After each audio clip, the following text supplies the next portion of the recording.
फैसल हंज जिसे कल और परसों से जो है वो एक बहुत ही हीरोइक कैरेक्टर के साथ प्रेजेंट किया जा रहा है all over the social media पर, मगर स्टोरी कुछ इस तरह से है कि वो एक मंशियात फरोश है। और जब पुलिस ऑपरेशन में जब उसको मार दिया गया और इस तरह से कुछ सोशल मीडिया पे पोर्ट्रेट किया जा रहा है कि वो एक शहीद है, या फिर ये भी साथ में जो है बहस का मौजू मौजूद है कि पुलिस वाला भी जो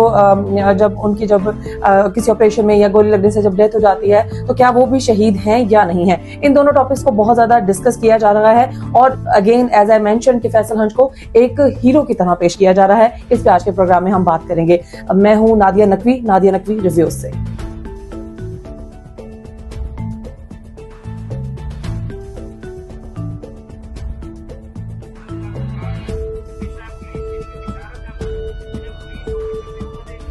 तो कुछ इस तरह से है कि ये वाकया थाना ककराली जिला गुजरात में जो है वहां से इसकी FIR है। मुद्दई हैं बशारत अहमद जो कि वहां के SHO हैं और ऑपरेशन हुआ है जी उनकी सर्विलेंस में है और सेक्शन जो है वो एंटी टेररिज्म एक्ट के तहत इस पर दफा 302, 324 और 148 लगाई गई और असलहा दफात में इन पर जो है वो 13(2)C, 13(2)B और 13(2)A लगाई गई है। और ये सारा वाकया कुछ इस तरह से पेश आया कि फैसल हंज एक मंशियात फरोश था और मंशियात फरोशी इस लेवल पर के कैरी डब्बों में जो है वो मुल्तान, लाहौर, ओकाड़ा इन सब जगहों पर मंशियात फरोश की जाती थी। और ऐसी सिचुएशन में जब कोई क्रिमिनल जो है वो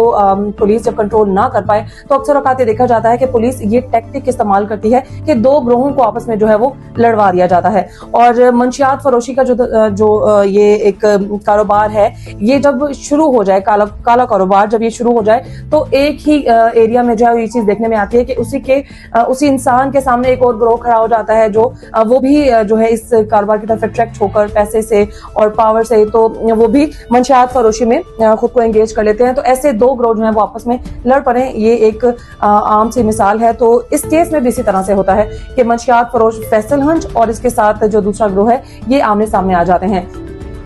फिर उसके बाद जब फैसल हंज पर एक कत्ल का मुकदमा भी है और फिर उसके साथ वो खुद को इसमें प्रूव करा था कि मैं मंशियात फरोशी तो करता हूँ मगर मैं किसी किस्म के कत्ल में जो है वो इन्वॉल्व नहीं हूँ। और इस सिलसिला में उसने अपने गांव वाले से राब्ता किया और गांव वालों को वो अपनी मौत से पहले वो ये कहता रहा कि मैं किसी किस्म के कत्ल में मुलव्विस नहीं हूँ, मेरा सिर्फ इस हद तक इन्वॉल्वमेंट है कि मैं मंशियात फरोशी करता हूँ। मगर उसका साथ ही साथ दावा था कि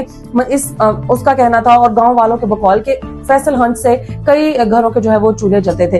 ठीक है, इस बात को जस्टिफाई किया जा सकता है कि फैसल हंज की उसकी कमाई से कई घरों के चूल्हे जलते थे, मगर उस काम को जस्टिफाई नहीं किया जा सकता, मंशियात फरोशी को फिर यहाँ पर जस्टिफाई नहीं किया जा सकता कि ये कोई बहुत सही काम है जिससे लोगों के घर चल रहे थे। और फिर होता कुछ यूं है कि इन दो ग्रोहों की फैसल हंज और इसके जो अपोजिट जो ग्रोह है जो मंशियात फरोश है वो भी इनका आपस में टकराव होता है। फिर वो उसमें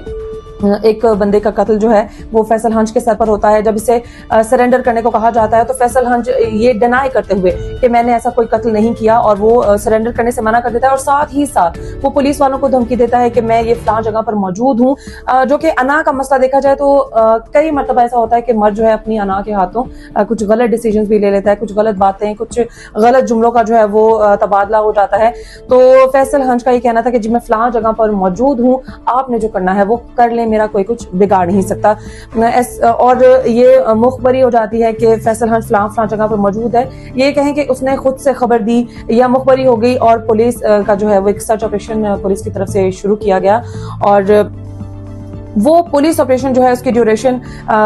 सोशल मीडिया पर अफवाहों में कोई 36 घंटे तो कोई 17 घंटे इस तरह से वो कंक्लूड किया जा रहा है। लेकिन 36 घंटे भी अगर इसको कहा जाए तो कुछ इस तरह से था क्योंकि ये ऑपरेशन वक्फे से जारी था। सोशल मीडिया पर वीडियोस मौजूद हैं जिसमें देखा जा सकता है कि उस घर में जहां फैसल हंज बाकी लोगों के साथ मौजूद था, अपना भतीजा भी उसका गालिबन इसमें शरीक था, तो उस जगह पर जब वो पुलिस फायरिंग करती है, हेलीकॉप्टर से फायरिंग होती है और प्रॉपर एक सर्च ऑपरेशन होता है और उसमें उस पूरे घर में गोलियों से होने वाले सुराख देखे जा रहे हैं। और इस सारी इस्लाम में जब ये ऑपरेशन शुरू होता है तो फैसल हंज एक माइक के जरिए जो है स्पीकर के थ्रू एक ऐलान भी करता है जिसमें वो पुलिस वालों को कहता है कि ऐसे लोग जो रिश्वत लेते हैं, उसने टारगेट पुलिस को किया और कहा कि पुलिस में वो लोग जो रिश्वत लेते हैं जब वो मरते हैं तो वो शहीद नहीं होते। और यही वो टॉपिक है जिसका मैंने आपको शुरू में बताया था कि कुछ लोग फैसल हंज को हीरो पोर्ट्रे कर रहे हैं और पुलिस को एज अ विलन, और वो हीरो और विलन का सिनेरियो इसी वजह से चल रहा है क्योंकि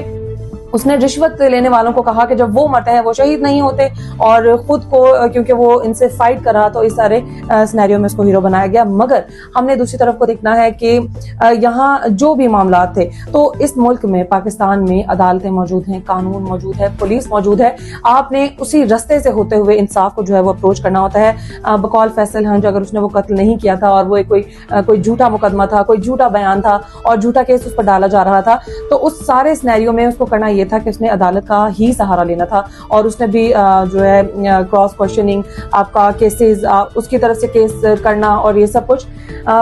इन सब तरीकेकार से वो खुद के लिए इंसाफ की राह जो है वो तलाश कर सकता था। रियासत के सामने आके खड़े हो जाना, डट जाना और फिर वहां रियासत से जिद लगाना और बदले में पुलिस वालों को धमकी देना और बाकी सबको इसमें इन्वॉल्व करना और एट द एंड कहना कि जी ये तरीकेकार ठीक है और मैं यहाँ ठीक हूँ, उसको हम जस्टिफाई नहीं कर सकते, क्योंकि इस तरह तो रियासत में मौजूद आम आवाम जो है उसमें हर दूसरा तीसरा इंसान उठेगा और वो इस रियासत की रट को चैलेंज करना शुरू हो जाएगा, और ये किसी भी किस्म जो है इसको हम हल सॉल्यूशन जो है वो हम नहीं कंसीडर कर सकते। तो उम्मीद करते हैं कि इस सारे वाकये से